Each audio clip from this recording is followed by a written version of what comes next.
I'm at a disadvantage with a little box here. So can we just start calling Ross Mitchell the janitor, because he just seems to clean up messes on midweek every week? He does, and when you only get to face him one time through the order, it's really difficult because he's a different kind of guy. You don't see a guy like him very often.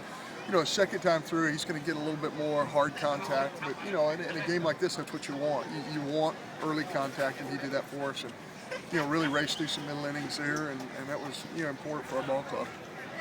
Again, just talk about the offense. I mean, you guys, you put up 12 runs, but it looked like you were getting good contact even on outs. Yeah, I thought we took really good swings tonight, even before we scored. And I'm just so proud of Brett Pirtle. He's worked so hard. And, he's really just putting the barrel in a good spot. And, the fact that you got flexibility in that, the guy in front of him's a pretty good hitter too. And, in order for Hunter to get pitched to, you got to be good in front. You got to be good behind. And, I think he's providing that. And, Hunter is such a dual threat in that when he's on first base, he can score.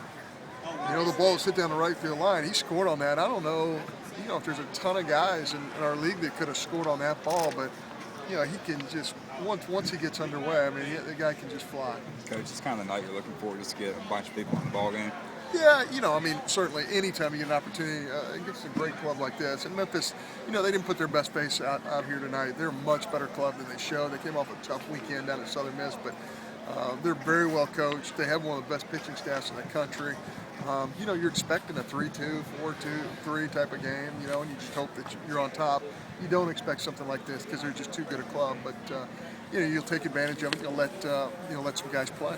What did you see, John? Quite frankly, out of Pirtle when you put him in that 4-hole? I mean, he hadn't hit in JUCO, but you had kept telling me the skill set was there. Yeah, his skill set is good. He's got great quick hands, and it gives you that flexibility because he's a switch guy. And the other thing that happens too is there's so many times he gives you the opportunity to run with a guy in front of him because he's a contact guy. He doesn't swing and miss a whole lot. He's got bunting skills, and I just feel like you got a guy in front and behind Hunter who are contact guys who aren't going to swing and miss a ton.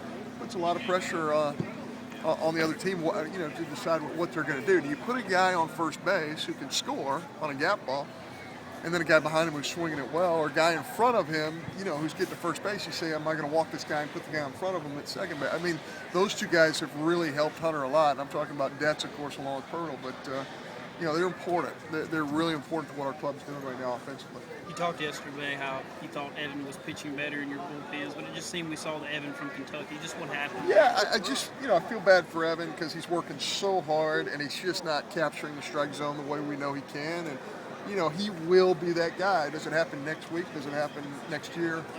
Does it happen in professional baseball? You don't know. But the stuff's there. He's working so hard. You're disappointed for him. But it opens the door, again, for Evan, for Ross, who pitches so well. So, we won't dwell on this for Evan, and I'm sure, I hope we can get him back out there again because, he's just too talented not to try and keep throwing him out there to see if he can overcome this little command issue. Again, though, John, you're 10-0 in midweek. Can you just put into words how hard it is to just get the intensity back up after an SEC scene 10 times? Yeah, it's difficult coming off Super Bulldog weekend, playing in front of 14,000 people and then going on the road, and these kids are saying, hey, we have finals coming out. There's all kinds of opportunities or excuses not to be focused, but it's the one advantage. When I first came to Mississippi State, I said having older kids who've had success is the key in this league. And you look around our dugout and you see kids who have had success, kids who have been on really good clubs, who have won in the postseason, who are now older. And that means the world, especially in midweek games, when you're right, you have to gut it out and you have to come focused. Lastly, Vanderbilt. I mean, now there is a Vanderbilt. They're real good. But I think people forget you took the series last year and took the championship game. So it doesn't look like these kids go in there thinking they're any less on a level than the number 2 ranked team in the country. Yeah, our kids will go in there and they'll compete their hearts out. Vanderbilt is very good. I think it's one of the marquee matchups in the country when you look at whatever we are, 10-9, whatever we are versus 2, 3, 4, whatever they are. They're a really good club. We got to go in there and find a way to win a game.